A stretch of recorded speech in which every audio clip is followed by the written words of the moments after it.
आज हम चर्चा करते हैं विसर्ग संधि की तीसरी संधि, ऋत्व विसर्ग संधि। ऋत्व विसर्ग संधि।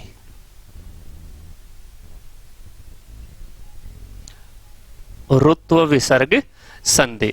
ऋत्व विसर्ग संधि में देखो क्या होता है कि जैसे हमने कल देखा था उत्व विसर्ग संधि। उत्व विसर्ग में तो ए आ के साथ विसर्ग था, ए आ के साथ विसर्ग था, ठीक है। लेकिन यहां पर क्या होगा, ई ऊ के साथ विसर्ग। मतलब यदि प्लस से पहले ई ऊ स्वर के साथ विसर्ग वर्ण है और प्लस के बाद कोई घोष वर्ण है, घोष वर्ण ध्यान रखना आप लोग, तीसरा चौथा पांचवा वर्ण प्रत्येक वर्ग का ये रेलवे है और कोई भी स्वर घोष वर्ण होता है, प्लस से पहले ई उ के साथ विसर्ग और प्लस के बाद घोष वर्ण हो, ए आ के साथ विसर्ग और घोष वर्ण हो तो उत्व विसर्ग होगी, और ई उ के साथ विसर्ग और घोष वर्ण होगा तो ऋत्व विसर्ग होगी। क्योंकि यहाँ पर विसर्ग वर्ण जो है वो किस में बदल जाता है, रे वर्ण में बदल जाता है। जैसे मान लो मैंने लिखा शब्द बही जोड़ गमन, ठीक है। एक एक उदाहरण समझा दूं एक बार मैं आपको। बही ही जोड़ गमन, ई के साथ विसर्ग है, गए तीसरा वर्ण है, घोष वर्ण हो गया तो बै का बै, ही का ही, विसर्ग किस में बदलेगा, रे वर्ण में, शेष बचा गमन।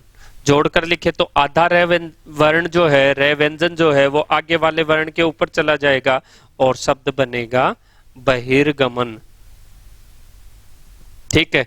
इसी प्रकार जैसे मान लो शब्द आ जाए बही ही जोड़ अंग, ठीक है। बही ही जोड़ अंग आ गया। अब आगे स्वर हो जाएगा बै का बै, ही, रे और अंग। अब बै का बै हो जाएगा, ही का ही हो गया, रे में ए जोड़ेंगे तो रे पूरा बन गया, ऊपर अनुस्वार लगा दिया और क्या हो जाएगा, बहिरंग शब्द हो जाएगा। इसी प्रकार हम देखेंगे इनकी संधि, ठीक है। जैसे मान लो शब्द आ जाए आयु जोड़ वेद, क्या बनेगा, आयुर्वेद। यजुः जोड़ वेद, क्या हो जाएगा, यजुर्वेद। धनुः जोड़ विद्या, क्या हो जाएगा, धनुर्विद्या।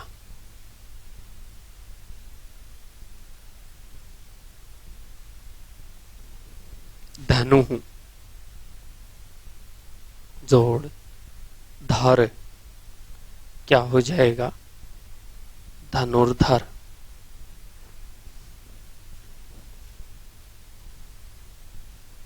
निहि जोड़ अवलंब, क्या हो जाएगा, निरवलंब। अब देखो ध्यान रखना, यहां पर शब्द आता है ये शुद्ध अशुद्ध में बहुत ज्यादा बार, निरावलंब और निरवलंब। निरावलंब शब्द अशुद्ध होता है, शुद्ध शब्द होगा निरवलंब। इसी प्रकार शब्द आ जाए मान लो दुह जोड़ अवस्था, क्या हो जाएगा, दुरावस्था। दुह जोड़ दिन दुर्दिन। दुह जोड़ दशा दुर्दशा।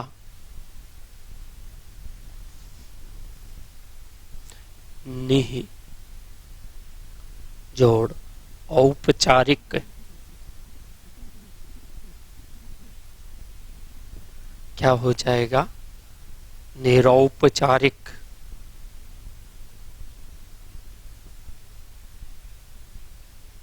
ठीक है, निहि जोड़ औपचारिक निरौपचारिक, ठीक है। इस प्रकार से ऋतु विसर्ग संधि का ध्यान रखना है। सभी जगह अपन देखें तो शब्द क्या आ रहा है, ई ऊ के साथ विसर्ग आ रहा है। इसी प्रकार शब्द आ जाए जैसे मान लो आसी ही जोड़ वाद, क्या हो जाएगा, आशीर्वाद। ये शब्द भी शुद्ध शुद्ध में बहुत ज्यादा बार पूछा जाता है। इसी प्रकार आ जाए शब्द ज्योति ही जोड़ मय, क्या हो जाएगा, ज्योतिर्मय। ठीक है, इसी के साथ हम देखें एक चीज और ध्यान में रखनी है। ये शब्द तो हो गए, ई उ के साथ विसर्ग प्लस के बाद में घोष वर्ण, तो संधि करेंगे तो कौन सी हो जाएगी, ऋतु विसर्ग हो जाएगी। रे वर्ण में हम बदल देंगे इनको। लेकिन एक छोटी सी चीज आपको इसमें विशेष ध्यान रखनी है, नीही और दूहु की। ठीक है जी, नीही और दूहु से जब हम संधि करते हैं, नीही और दुह, ये दो वर्ण मानो, इन दो वर्णों से अगर संधि करें और प्लस के बाद, प्लस से पहले तो क्या आ जाए, नीही, प्लस के पहले क्या है, दुह, और प्लस के बाद यदि रे वर्ण आ रहा है, रे के अलावा कोई वर्ण आ रहे हैं तो वही संधि ऋतु विसर्ग हो जाएगी। लेकिन रे वर्ण आ रहा है तो वहां क्या करना है, देखो विसर्ग को तो हम हटा देंगे और ई और उ की जो मात्रा है उसे उसी के दीर्घ रूप में लिख देंगे। किस रूप में लिख देंगे, दीर्घ रूप में लिख देंगे। एक बार पूरी चीज समझना, उसके बाद में सारा कंफ्यूजन आपका दूर हो जाएगा। नीही के साथ रे वर्ण आए तो क्या करना है, विसर्ग को हटाना है, ई की मात्रा को दीर्घ करना है। दूहु के साथ रे आए तो विसर्ग को हटाना है, ऊ की मात्रा को दीर्घ करना है। जैसे मान लो शब्द आ गया नीही जोड़ रोग, नीही जोड़ रव, नीही जोड़ रंध्र, दूहु जोड़ रम्य, दूहु जोड़ राज। ठीक है, यहां पर नीही का अर्थ निर से लिया जाता है। निर, निर का मतलब हो गया रहित या बिना। ठीक है, और दुह का मतलब हो गया कठिन या बुरा। अब यहां पर नीही और रे वर्ण आ रहा है तो विसर्ग का तो लोप कर देंगे और नी की जगह क्या कर देंगे, बड़ा नी लिख देंगे और शब्द क्या बना देंगे, निरोग। अर्थ क्या हुआ, नीही जोड़ रोग। नी का मतलब नहीं, रोग का मतलब रोग, जिसे कोई रोग नहीं है वो क्या है, निरोग। रव, रव कहते हैं आवाज या ध्वनि को, नीरव, नीरव का मतलब हो गया ध्वनि से रहित। निरंध्र, रंध्र कहा जाता है छेद छिद्र को, तो शब्द क्या बन जाएगा, निरंध्र। निरंध्र का अर्थ हो गया छिद्र से रहित। दुरम्य, रमण करने में जो कठिन हो उसे कहा जाता है दुरम्य। इसी प्रकार हो गया दुराज, बुरा शासन। राज दो अर्थों में आता है, राज, राज का मतलब शासन, राज जय के नीचे नुक्ता लगा दे तो ये हो जाएगा रहस्य। ठीक है, इसी प्रकार यहां से एक प्रश्न भी पुटअप होता है फिर। ठीक है, वो प्रश्न आपको समस्या में डालता है। आप क्या करते हो, जैसे मान लो शब्द आ गया नीरज, नीरव, निरंध्र और कोई नहीं, ये चार ऑप्शन आ गए आपके पास। और पूछ लिया जाए निम्नलिखित में से संधि युक्त पद नहीं है, तो वहां पर हम क्या करते हैं, कोई नहीं की ओर चले जाते हैं, क्योंकि आपका दिमाग इस नियम पर पहुंच जाता है ये नीरव और निरंध्र देख करके कि नीही, देखो साहब नीही जोड़ रंध्र, नी छोटा विसर्ग रंध्र, रे वर्ण आया इसलिए नी को हमने क्या कर दिया, बड़ा कर दिया। इसी प्रकार आप इसे भी क्या कर देते हो, नीही जोड़ रज। ठीक है, नी का मतलब बड़ा हो गया, विसर्ग हट गया, नी को बड़ा कर दिया, बड़ा करके रज लिख दिया, नीरज। वो भी सही है, वो भी सही है, ये भी सही है। ठीक है, ये सारे के सारे सही वर्ण आ गए। अब सही वर्ण आ गए तो हम उत्तर क्या कर देते हैं, कोई नहीं, जबकि यहां पर उत्तर क्या होगा, ये वाला। अगर आप इसे ऐसे करते हो तो नीह का मतलब मैंने क्या बताया, नहीं या रहित। रज, रज कहते हैं मिट्टी को, जो मिट्टी से रहित होता है उसे नीरज कहते हैं क्या, नहीं कहते। नीरज तो कहते हैं किसको, कमल को। और क्यों कहते हैं, क्योंकि वो नीर जय, अभी तो बताया था पानी के पर्यायवाची के साथ जय लगा दो, कमल के पर्यायवाची बन जाएंगे। नीर पानी को कहा जाता है, जय का मतलब जन्म लेने वाला, नीर में जन्म लेने वाला कमल। तो यहाँ पर संधि नहीं, केवल क्या है, संयोग है। यहीं से फिर प्रश्न पूछ लिया जाता है कि किस विकल्प में, यही ऑप्शन है, किस विकल्प में उपसर्ग का प्रयोग नहीं किया गया है। तो इन दोनों में उपसर्ग है, जबकि इसमें क्या लगा हुआ है, जय प्रत्यय लगा हुआ है, उपसर्ग नहीं है। तो नीरज इस कंडीशन में सही माना जाएगा। दूसरी बात एक और विशेष ध्यान में रखनी है आपको, नीहि और दूह से संबंधित। देखो नीहि और दूह से बनने वाले जितने भी शब्द होते हैं, ठीक है, चाहे वह बना नीहि जोड़ छल, ठीक है, क्या बन जाएगा, निश्चल, ठीक है। नीहि जोड़ रोग क्या हो जाएगा, निरोग, ठीक है। इसी प्रकार आ जाए, मान लो दूह जोड़ परिणाम, क्या हो जाएगा, दुष्परिणाम। इसी प्रकार आ जाए, मान लो दूह जोड़ दिन, दुर्दिन। सारे शब्द जो बने, एक एक शब्द बनाकर बताया मैंने आपको, सारे शब्द जो बने हैं वो नीहि और दूह के योग से बने हैं। ये सारे शब्द हैं। इन शब्दों में, नीहि और दूह से बनने वाले शब्दों में यदि आपसे संधि पूछी जाती है तो संधि निसंकोच इनमें विसर्ग ही करेंगे। पिछली परीक्षाओं के प्रश्न उठाकर आप देख सकते हो, संधि क्या करेंगे, विसर्ग संधि करेंगे। अगर इन शब्दों में संधि पूछी जाती है तो संधि इनमें होगी कौन सी, विसर्ग। लेकिन प्रश्न चेंज कर देता है और प्रश्न पूछ लेता है उपसर्ग से संबंधित। क्या पूछ लेता है कि इस शब्द में, इस शब्द में, इस शब्द में, इस शब्द में उपसर्ग कौन सा है। तो यहां पर देखो एक चीज और बता दूं, विसर्ग के भेद पूछ ले तो यहां पर स में बदल रहा है, यहां पर स में बदल रहा है, तो इन दोनों शब्दों में तो सत्व विसर्ग हो जाएगी। यहां पर रे का नियम लग रहा है इसलिए रुत्व विसर्ग हो जाएगी। तो संधि तो विसर्ग हो गई, लेकिन अगर उपसर्ग पूछता है तो वहां पर यदि नीहि शब्द निस में बदल रहा है, निस या निस में बदल रहा है, किसी भी निस में बदल जाए, निस में बदल रहा है तो वहां निस उपसर्ग करेंगे। नीहि शब्द यदि निर में बदल रहा है तो निर उपसर्ग करेंगे। दूह शब्द दुस में बदल रहा है, चाहे से कोई सा भी हो, दुष उपसर्ग करेंगे। दूह शब्द दुर में बदल रहा है तो दुर उपसर्ग करेंगे। उपसर्ग अगर हमसे इन शब्दों में पूछता है तो उपसर्ग तो होंगे निस, निर, दुस, दुर। अगर रे में बदल रहा है निहि तो निर, से में बदल रहा है तो निस, दूह अगर दुस में बदल रहा है तो दुष, दूह अगर दुर में बदल रहा है तो दुर। अगर उपसर्ग पूछे तो पहले उपसर्ग करने हैं निस, निर, दुस, दुर, और संधि पूछे तो पहले कौन सी करनी है, विसर्ग करनी है। अब जैसे मान लो एक प्रश्न किया, निश्चल शब्द में संधि है, उत्तर कर दिया विसर्ग। निश्चल शब्द में उपसर्ग है, उत्तर हो जाएगा निश। लेकिन ध्यान रखना, अगर निस ऑप्शन में नहीं है, विकल्प में नहीं है, तो उस कंडीशन में क्या कर देंगे, निहि उपसर्ग भी मान्य हो जाएगा। वैसे अगर देखा जाए तो निहि और दूह दोनों ही उपसर्ग के शुद्ध रूप नहीं माने जाते हैं, शुद्ध रूप माने जाते हैं निर, निस और दुस, दुर। इसलिए विशेष ध्यान में रखना है कि निहि और दूह से बनने वाले शब्दों में यदि संधि पूछे तो विसर्ग करनी है, उपसर्ग पूछे तो शब्द के अनुसार निस, निर, दुस, दुर उपसर्ग का चयन करना है अगर वो विकल्प में है तो। अगर विकल्प में नहीं है ऐसे तो फिर नी से बनने वालों में नी उपसर्ग और दू से बनने वालों में दू उपसर्ग। लेकिन कौन सी कंडीशन में, जिस कंडीशन में यहां पर विकल्प उपलब्ध नहीं है। अगर विकल्प निर, निस, दुस, दुर हैं और इसी से बनने वाला शब्द है तो ये ही विकल्प चयन किया जाएगा।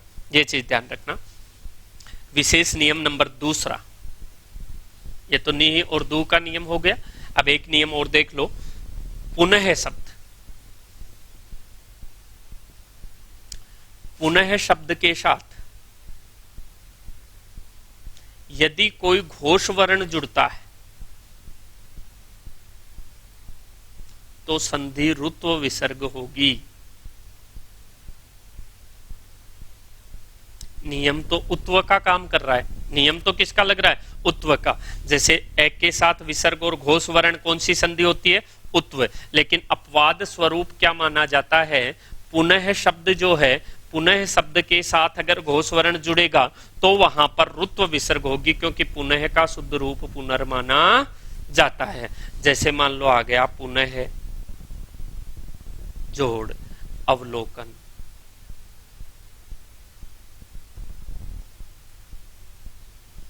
पुनः जोड़ मतदान,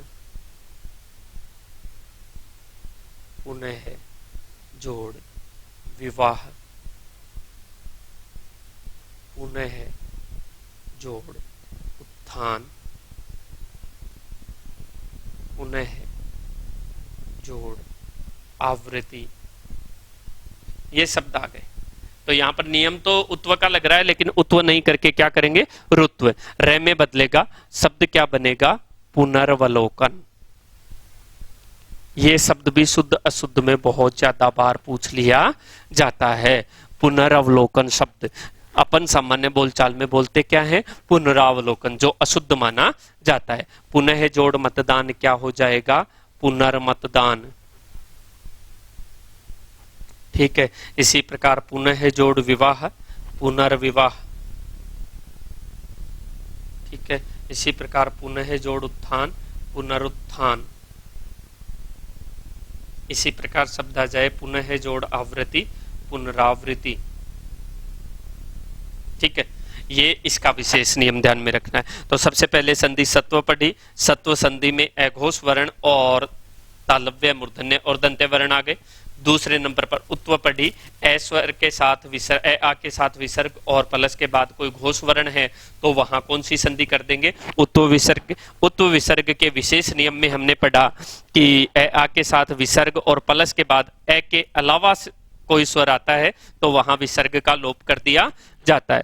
फिर हम पढ़े रुत्व विसर्ग संधि। रुत्व विसर्ग में ई उ के साथ विसर्ग और प्लस के बाद में कोई घोष वर्ण आता है तो वहां विसर्ग को रै वर्ण में बदल दिया जाता है। ध्यान रखने योग्य बातों में एक तो पुनः के साथ घोष वर्ण आए तो रुत्व मानी जाएगी, और एक नीह और दुह वाले उदाहरण हो जाएंगे। नीह और दुह वाले उदाहरण इसमें शामिल हो जाएंगे। अब आते हैं इनके कुछ विशेष नियम जो आपके मन में कई देर से हो रहा है कि सर वो तो शब्द ही नहीं आया अभी तक, कैसे करेंगे, कैसे नहीं करेंगे। वो शब्द इन विशेष नियमों के अंतर्गत हम देखें। ध्यान रखना, ए आ के साथ विसर्ग आता है। प्लस से पहले ए आ और प्लस के बाद विसर्ग आता है, सॉरी, ए आ के साथ विसर्ग और प्लस के बाद कै, ख, पै, फै वर्ण आ जाते हैं। कै, ख, पै, फै वर्ण आ जाते हैं तो वहां अपने को क्या करना है? ऐसी स्थिति में जब संधि की जाती है तो वहां इस प्लस के निशान को हटा दिया जाता है। हटा देंगे, केवल बस इतना सा काम करना है। ए आ के साथ विसर्ग और प्लस के बाद कै, ख, पै, फै वर्ण होंगे तो केवल क्या करना है? प्लस के निशान को हटा देंगे। शब्द बहुत ज्यादा बार आता है, मनः जोड़ कामना।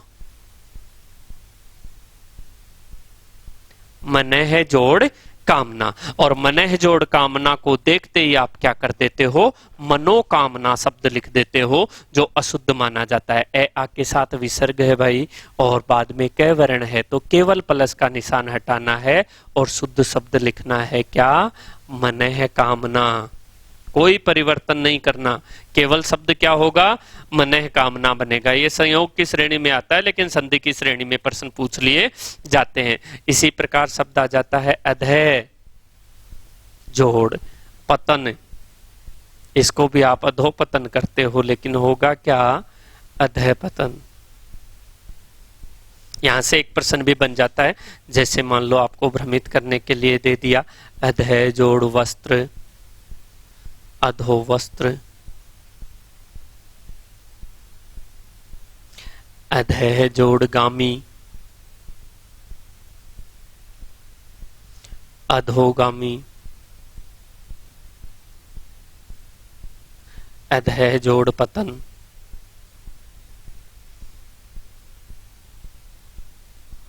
अधोपतन,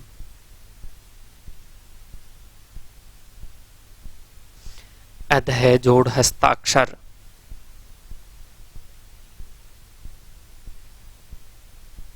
अधो हस्ताक्षर।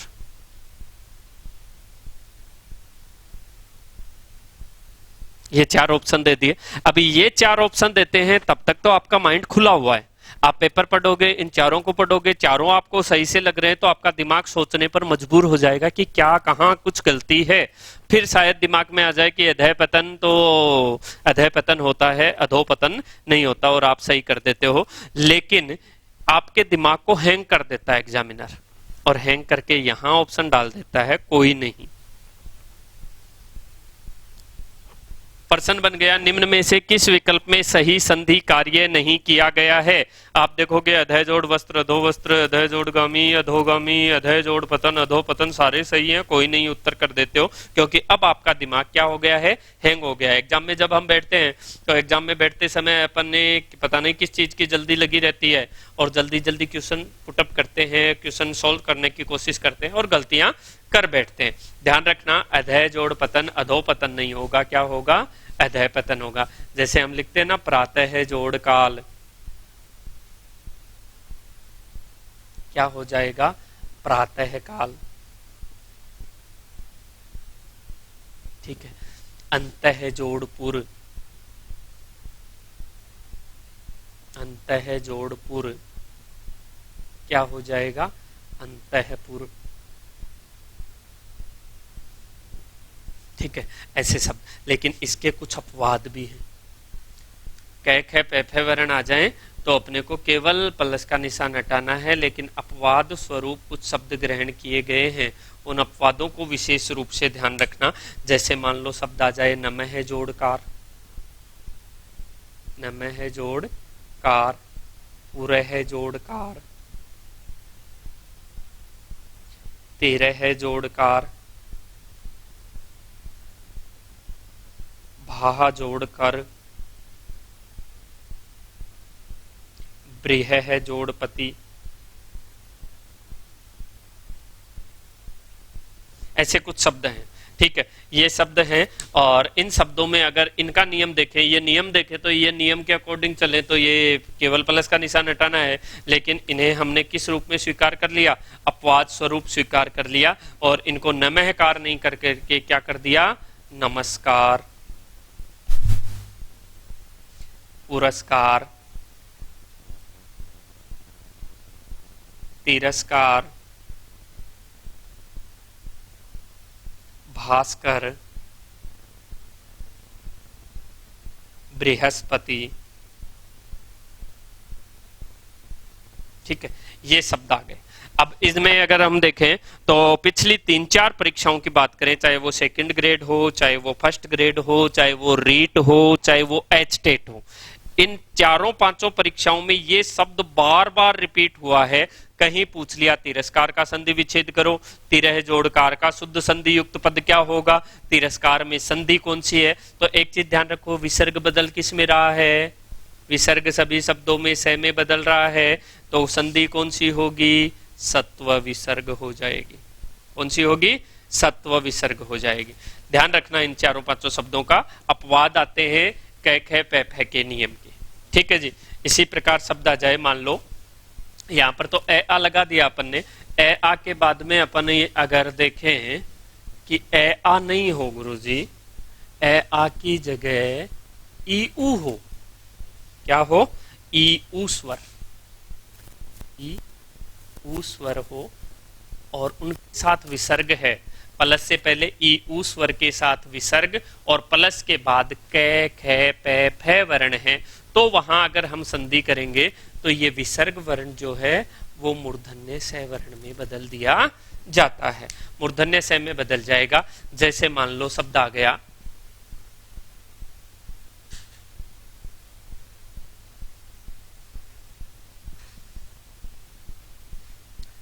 दुह जोड़ परिणाम,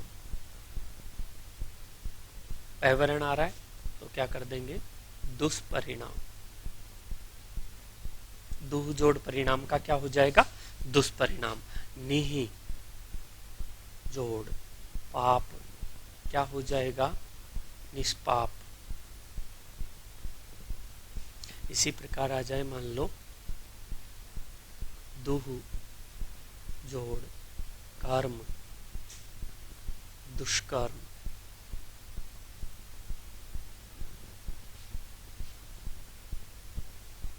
निहि जोड़ कपट निष्कपट,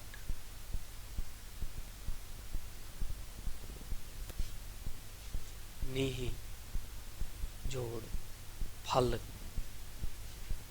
निष्फल, दुह जोड़ फल दुष्फल।